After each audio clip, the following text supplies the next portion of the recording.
Assalamualaikum warahmatullahi wabarakatuh.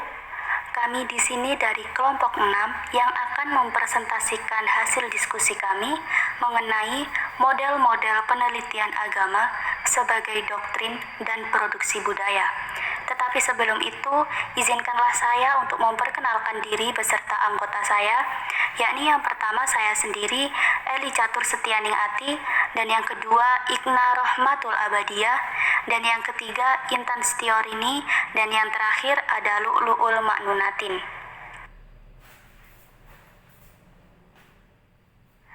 Baik, hal pertama yang kita bahas dalam diskusi kali ini yakni mengenai definisi dari doktrin. Kata doktrin sendiri berasal dari bahasa Inggris doctrine yang berarti ajaran. Oleh karena itu, doktrin lebih dikenal dengan ajaran-ajaran yang bersifat absolut yang tidak boleh diganggu-gugat. Dalam kamus ilmiah populer, kata doktrin berarti dalil-dalil dari suatu ajaran. Sehingga dari penjelasan yang telah diuraikan bahwa doktrin adalah ajaran-ajaran atau pendirian suatu agama atau aliran atau bisa juga disebut sebagai golongan ahli yang tersusun dalam sebuah sistem yang tidak bisa terpisahkan antara yang satu dengan yang lain. Dari kata doktrin itu, kemudian dibentuk kata doktrinal yang berarti yang dikenal dengan ajaran atau bersifat ajaran. Selain kata doktrin, sebagaimana disebutkan di atas, terdapat pula kata doctrine yang berarti yang bersifat teoritis yang tidak praktis. Contoh dalam hal ini misalnya doctrine ideas. Hal ini berarti gagasan yang tidak praktis. Studi doktrinal ini berarti studi yang berkenaan dengan ajaran atau studi tentang sesuatu yang bersifat teoritis dalam artian yang tidak praktis. Mengapa tidak praktis? Jawabannya adalah karena ajaran itu sendiri belum menjadi sesuatu bagi seseorang yang dijadikan dasar dalam berbuat atau mengerjakan sesuatu.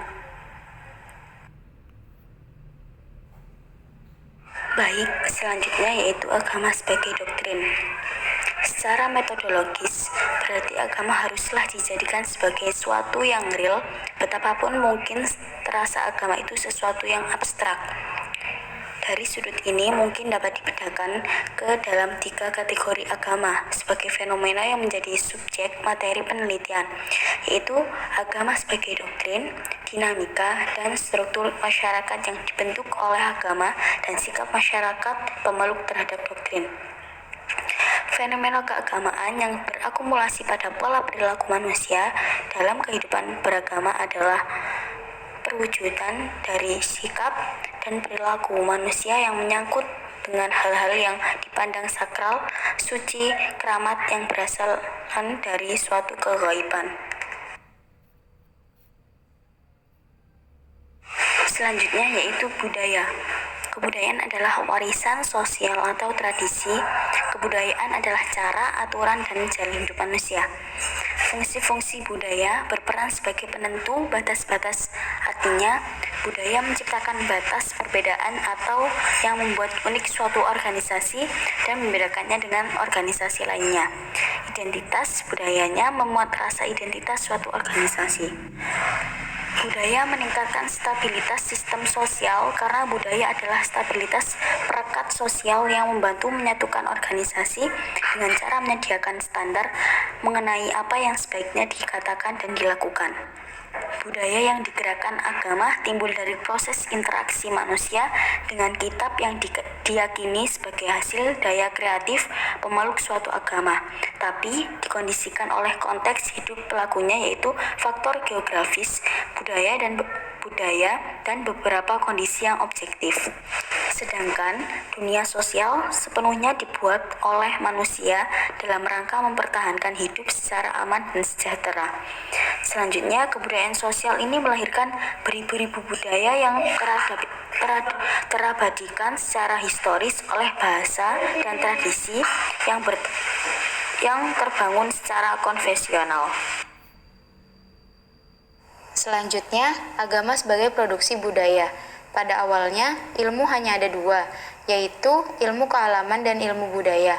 Ilmu kealaman seperti fisika, kimia, biologi, dan lain-lain mempunyai tujuan utama mencari hukum-hukum alam, mencari keteraturan-keteraturan pada alam. Sebaliknya, ilmu budaya mempunyai sifat tidak berulang, tetapi unik. Agama merupakan kenyataan yang dapat dihayati. Sebagai kenyataan, berbagai aspek perwujudan agama bermacam-macam, tergantung pada aspek yang dijadikan sasaran studi dan tujuan yang hendak dicapai oleh orang yang melakukan studi. Cara-cara pendekatan dalam mempelajari agama dapat dibagi ke dalam dua golongan besar, yaitu model studi ilmu-ilmu sosial dan model studi budaya. Agama dan budaya adalah sesuatu yang berbeda, namun tetap tidak menutup kemungkinan keduanya akan bertemu dan saling berhubungan. Hal inilah salah satu faktor yang menyebabkan adanya akulturasi, asimilasi, atau sintesis dalam lingkup budaya dan agama. Yang pertama adalah akulturasi. Akulturasi adalah bersatunya dua kebudayaan sehingga membentuk kebudayaan baru. Yang kedua, asimilasi adalah bercampurnya dua kebudayaan baru. Yang ketiga, sintesis adalah bercampurnya dua kebudayaan yang berakibat pada terbentuknya sebuah kebudayaan baru yang sangat berbeda dengan kebudayaan.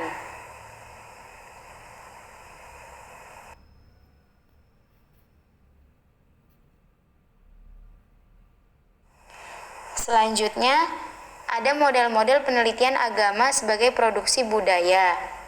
Model-model penelitian keagamaan disesuaikan dengan perbedaan antara penelitian agama dan penelitian hidup keagamaan. Pengumpulan data dan metode yang digunakan antara lain, yang pertama, analisis sejarah. Dalam hal ini, sejarah hanya sebagai metode analisis atas dasar pemikiran bahwa sejarah dapat menyajikan gambaran tentang unsur-unsur yang mendukung timbulnya suatu lembaga dan pendekatan sejarah, bertujuan untuk menemukan inti karakter agama dengan meneliti sumber klasik sebelum dicampuri yang lain. Pendekatan sejarah dalam memahami agama dapat membuktikan apakah agama itu masih tetap ada seperti ketika ia baru muncul atau sudah bergeser jauh dari prinsip-prinsip utamanya. Yang kedua, ada analisis lintas budaya.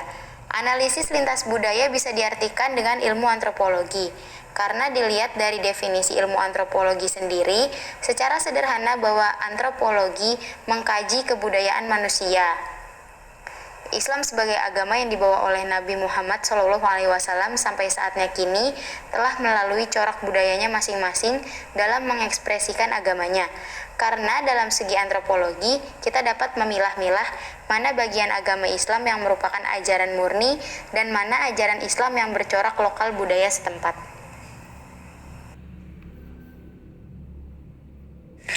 Lanjut. 3. Eksperimen penelitian yang menggunakan eksperimen sedikit sulit dilakukan. Namun, dalam beberapa hal, eksperimen dapat dilakukan dalam penelitian agama. Misalnya, untuk mengevaluasi perbedaan hasil belajar dari beberapa model penelitian agama. 4. Observasi partisipasif. Dengan partisipasif dalam kelompok, peneliti dapat mengobservasi perilaku orang-orang dalam konteks religius, baik diketahui atau tidak oleh orang yang sedang diobservasi. Dan di antara kelebihannya itu memungkinkan pengamatan simbolik antar anggota kelompok secara mendalam. Adapun kelebihannya yaitu terbatasnya data pada kemampuan observasi. Lanjut. 5. Riset survei dan analisis statistik. Penelitian survei dilakukan dengan penyusunan kuesioner interview dengan sampel dari suatu populasi. Sampel bisa berupa organisasi keagamaan atau penduduk suatu kota atau desa. Prosedur penelitian ini dinilai sangat berguna untuk memperlihatkan korelasi dari karakteristik keagamaan tertentu dengan sikap sosial atau atribusi keagamaan tertentu. 6.